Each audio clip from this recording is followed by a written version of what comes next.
It's time. Your house isn't working for you anymore. Maybe you have additional kids, maybe you've got family members living with you, but the reality is your home isn't functioning. So what are you gonna do? You have two choices. You either move or you renovate.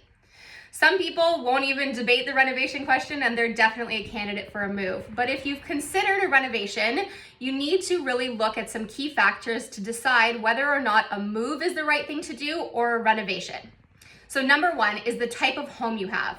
Do you have a semi or a detached? Are you okay with staying in a semi or have you always dreamed of a detached? If you really need a detached, it might be time to make a move. What is your lot size?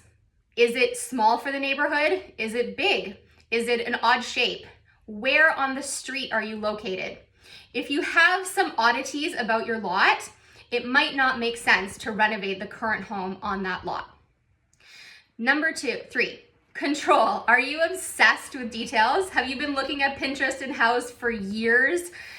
Do you want to design your own dream kitchen or dream bathroom? Or would you be just as happy to purchase somebody else's renovation because the design aspect stresses you out beyond belief? Do you value time versus money? How much time do you really have to dedicate to your move? Because a renovation is a significantly longer timeline than a move. A move can be done in 90 days. A renovation, depending on the scope, can easily take 3 to 12 months. So you really need to analyze how much time you have physically and also how much energy you have to dedicate to the renovation or to the home search. So if you want to really iron out for sure if you are a move versus renovate person, go to our website and take the quiz.